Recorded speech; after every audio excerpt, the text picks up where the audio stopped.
Hi guys, it's Mrs. Ladakainen, Miss L to all of you. Welcome back to ICA Artland.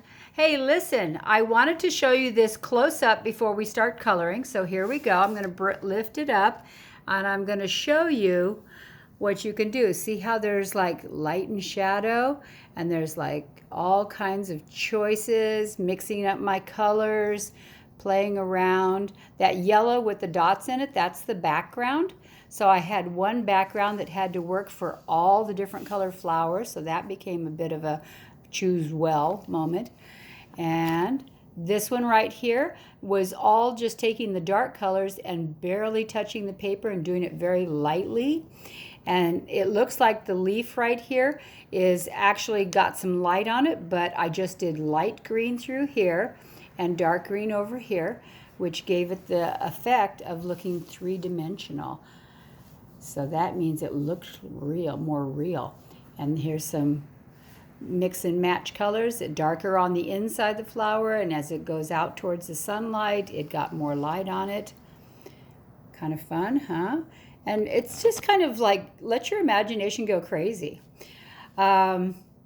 I think Sammy's the one that likes to do soccer all the time. And so when I was actually doing this blue flower that you see right here, I was actually thinking about cubes and squares, and then I have 2 or 3 other artists that love to do checkerboards. So I deliberately made it look a little more checkerboard-like. Kind of fun, good time. Lots of mixing and matching colors. When you have a blue one, you don't want to put a blue one next to it because otherwise it might get kind of lost on each other. And sometimes you do want to put a blue one next to a blue one. So watch out for setting rules that are too hard, fast, and just going to trap you in your creativity. Okay, has everybody kind of seen the potential of this? This is the first one I did. And let me back up a little bit. And it was just really delicate and soft. And these bands that you see right here, they look like they're just brown. Those are actually gold, but they just don't catch the light right now, so you're not really seeing them reflect that light. Okay, so we're gonna, and then we had some little flowers that we colored in, and I did the leaves in different colors. Okay, lots of options. Okay, we're heading in because we're gonna take this one on. Da, da, da. Here we go. I'm going to take it, I'm going to lay it down right here. I put a couple of paper clips on because it was curling a little bit, and I wanted this light that's over here. I wanted it to light up the page so you could see really well what's going on. So you know how there's always pieces of paper around your house that are white on one side and colored on the other? Well, guess what? See the lyrics to our show, our musical that we're going to do at the end of the year? That's on the back side. But I had extras, so they're just white paper on this side. And this way I can practice things I want to put on here before I get here. And the more you practice, the better you get, and you can usually go directly to here. But sometimes you just want to experiment. So what I wanted to show you right now before we go to our flower, I'm going to sit down now, and I'm going to show you what happens. I picked these colors here because it was surrounded by a bunch of orange flowers, so I decided I'd better find blues and purples and stuff. So I'm going to use these colors. So I have, let's look, on the side of every one of them it tells you a color. This one is called Tuscan Red. That's an interesting color. That's actually from a country and a town called Tuscany. And this one is called Light Cerulean Blue, and I love this one. It's got a really nice look as a blue. This one is called Mulberry, so don't ever question that they get to name these things and have a lot of fun doing it. This one is called Light Aqua, and this one is called Parma Violet. So all of these friends of ours are going to help me, and what I'm going to do, put them where I can see them really easily. What I'm going to do is show you dark to light. So if you had a leaf and it's like a shape, and I want to go dark to light, I can start out dark like that, and then I can go light. See, I'm just putting a little less pressure on the colored pencil, and then if I want to, I can come through and I can thicken that up, and I can also do like this where I create kind of a border, and I can make this dark. Oh, and by the way, I'm doing a pattern like this. I'm making little circles, and it's a real good way to blend. It just kind of helps you. And you can also do it in a straight line like that. And you can do it in a heavy line like that. That's just me putting more pressure on. These are the same colors. It's just light and dark version of them. Okay, so I'm going to come through. I'm going to do this. And then I'm going to soften it right here and start making it blend towards that super light. Look, I even did an extra light. So I have dark. Let me get my dark over here and make it really dark. Let's get really dark over here so you can see the contrast. Okay, so I have really dark. So Miss L's a perfectionist. Sorry, I'm cleaning up my lines. So we have super dark, we have medium, and we have super light. So I want this to look a little more delicate, so I'm just going to kind of do that. And then I can actually do this if I want to. Ooh, look at that. That puts some texture. Remember how we talk about texture all the time in my class? Well, I want you to think about texture when you're doing these. And some of them are so small you don't have room to do it. So if you've got a little bitty guy like this, you're not going to be able to do much with that. You can do light to dark like that. And that's about all you can do with the little guy. All right? Do we understand? And then I can come in with another color. And maybe there's a pattern. Oops. Let's try this one. Maybe there's a pattern right next to it. And it touches it because it's part of the flower. So maybe on this one, I'm going to come through and I'm going to do something like that. And then I'm going to very softly color it in. And it's a little bit what I call primitive, which means if I were going slower and more careful, I'd like it maybe even a little bit better. So I'm going to lift that up so you can see that. Can you see that? Okay, lots of choices. Lots of choices. Oh, my cameraman is adjusting it for me. That's very nice if I don't get a paper cut. All right, so we're going to go back down there, and there we go. And now we're going to color this. Oh, and by the way, you can also, well, these are two of our colors. You can also do this so that you can test and see what your colors look like. You can literally, on your doodle paper, you can just draw out all your colors and see what it looks like when you go light to dark. There's my last one. I chose 5 colors, and I could add more colors or less colors. It doesn't matter. Okay? And by the way, if you only have a pack of 12 colors in your thing, so it's really limited, that's where this dark to light is definitely a plus for you. It makes it so that you don't get stuck without a lot of variety. Okay, so there's our color palette. We're gonna have a lot of fun with that. All right, now I'm gonna move my sketch out of the way, and I'm gonna go back to the drawing. And now I have to make some decisions. See how this leaf, this leaf, this leaf, and this leaf are all the same design. They all have a bunch of extra lines, but the ones behind it, this one, and this little peekaboo one right there, and this little peekaboo one right here, you can tell by the outside edges. These are behind. So when you looked at some of the other leaf patterns, I don't know if you can see this one or not. This one has a behind leaf and a forward leaf. So it's kind of along that idea. All right, so I get to make the executive decision as to whether I put light, dark, purple, violet, blue, whatever. I'm going to start with light, and I'm going to put my turquoise in. And see how I'm just following those really delicate little lines?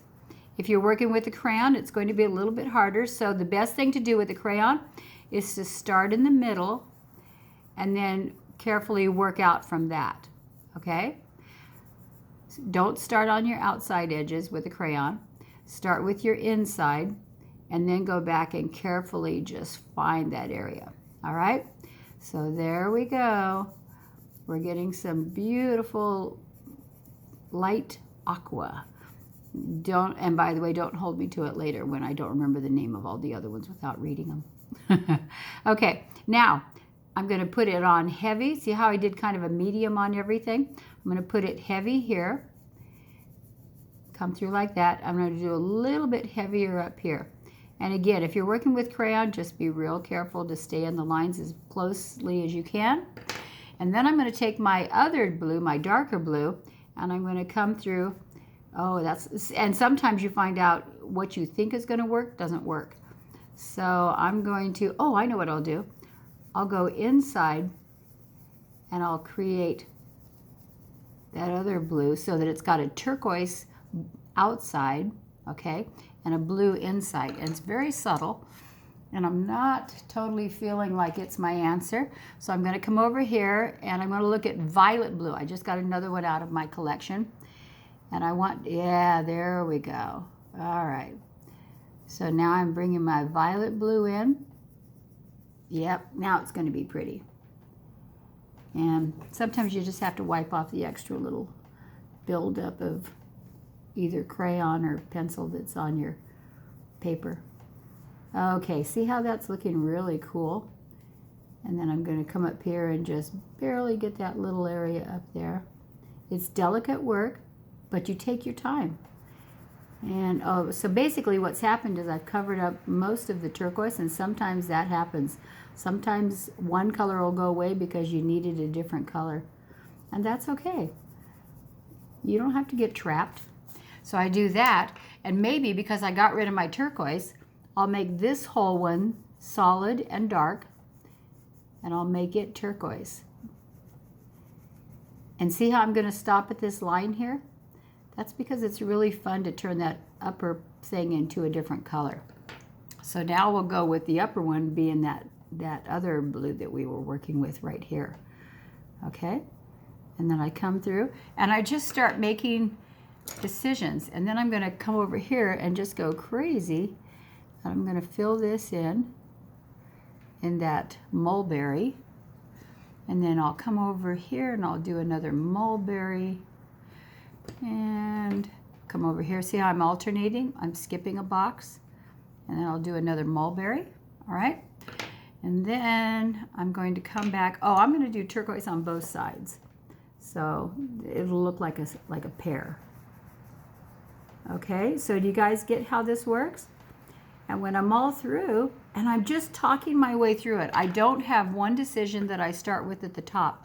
I stay open, I stay creative, and I let my imagination guide me through my choices. And see how those are not really contrasting? It's the same problem we had with the big guy. I'm just drawing a little bit, I'm going over the line just to create a little bit of a box. Okay? See how that goes? And then I just keep making more and more decisions, and I have a lot of fun in the process. All right, so I grabbed another color. This one's called True Blue. Are you True Blue? Are you a True Blue friend? And I want to see what it looks like. Oh, that's a nice color. I'm going to come up here, and I'm going to put that there. What I'm looking for is a word that we call contrast. For those of you that are older, you know the word. For those of you that are younger, it might be the first time you've heard the word. Contrast means that they don't blend into each other. If I put black and dark gray next to each other, or black and dark brown, they're going to like blur together and become kind of one big area. So light and dark helps a lot with contrast. If I choose a dark color, my next color would be a light color so that they wouldn't match each other. They would look good together, but they wouldn't bang into each other and turn into a blob, and then suddenly my flower looks like it only has one color. Do you see how that's looking? Okay, we're going to finish just this one leaf. And let me go, I'm going to go to lavender now. And lavender is, oh, is it a lavender? Let's verify that. Oh, sorry, it's Parma Violet. Parma Violet. To me, it's a lavender. So it's a kind of a reddish lavender. Lavender tends to be a little more blue, but that's, I guess, where the word Parma comes in. I'm going to have to look up the word Parma and find out what that means, because all I can think of was Parmesan cheese, and I love Parmesan cheese, but I doubt that that's what it is. So somebody can research that for me and tell me what Parma means. Yes, Mrs.L knows a lot, but she doesn't know everything. Okay, so you see how I just don't get in a rush? I just take my time and I color and I have fun. And if you have a smaller collection of colors, don't worry, just keep saying, as long as I get contrast so that they don't muddy up and blur into each other, I can use any color I want. And by the way, see how I made cool flowers and warm flowers? You can also make every flower in the garden a rainbow flower if you want, so that you have all of your 12 colors showing up in here somewhere. You don't have to do like I did, where I have light ones and dark ones and red ones and blue ones and etc. With your leaves, think about if you want your leaves looking like different colors. If you do, just kind of think about whether it's easy to understand where things are with your eye. Like if I did a green background next to a green leaf, I've got a problem. I'm not going to see my leaves anymore because it'll blend in and turn it all green. That's why I looked for something that wasn't the color of my leaves, okay? So having said that, when you finish yours, I'm sending out an email, and you're going to, in that, you're going to find out that we're going to have a lot of fun with what I'm calling the art tour, and you're going to tour me through your art. You're going to tell me, oh, you're just sitting here looking at a piece of artwork, aren't you? I'll keep drawing while we talk. I'm going to have you take a tour with me and show me your artwork, so that I am going into your gallery, your art gallery, and I'm seeing what it is you've been doing. So it's got some little guidelines to it so that we can turn it into kind of a game and an adventure. And I'm going to have some guest artists show up and teach some of their favorite techniques and see how talented some of them are. And in the next video, I want to show you the artwork that was behind me that you saw in the first video, or in this one if we're editing it together. You saw the artwork of some of my students. And in that experience, these are kids that are going to the art competition. I was allowed to choose a couple of kids from each class, and I did. And when I did that, I chose work that was imaginative, was clean, easy to read, and kind of had a flair to it. Kind of said, I'm not just anybody, I'm an artist, and here's something that I would like to share with you. So when you're doing your artwork, don't be in a rush, have fun with it, and show me what you love about learning art, what you love about color, and what your imagination likes to do. By the way, right now, just to end this, remember we talked about how in class I'm always asking you to do patterns? Look what I could do. I could take a dark color and I could draw some lines on here that weren't there. And when I do that, I'm going to wipe that away. When I do that, I'm creating some patterns. And I can create patterns within patterns. Okay? So see how my leaf suddenly got a lot busier? Now I have to make that kind of thing work on all of them, but that's okay. I'm willing to do that. So if you want to get really imaginative, play with those kind of options. I'm going to go dark on these so they stand out a little bit more. Okay, I'm going to go dark in here. Sometimes my light choice is good for the moment, but not good for the whole picture. All right, so see how that works? Oh, let me see. This is what Miss L does. You watch me get crazy all the time with my artwork. Now I'm going to alternate each one of these, and I'm going to fill those into little compartments using one of the other colors we were already using. And see, now that thing has even more going on. Like it wasn't busy enough. Miss L had to make it busier. Okay, so I'm signing off for right now, and I hope that you have a lot of fun. And I'm sending out an email that will give you, your mom and dad, some instruction, your grandparents some instructions on how we're going to get artwork back to me. And it's not going to be boring. It's going to be fun. And I miss you. I want you all back in my classroom so that we can work on our art walls of fame and have a great time. You know, all that beautiful artwork we've been putting up in the class? Well, your parents haven't seen that. We're going to talk about that another time. Okay, I love you. This is Miss L. Bye.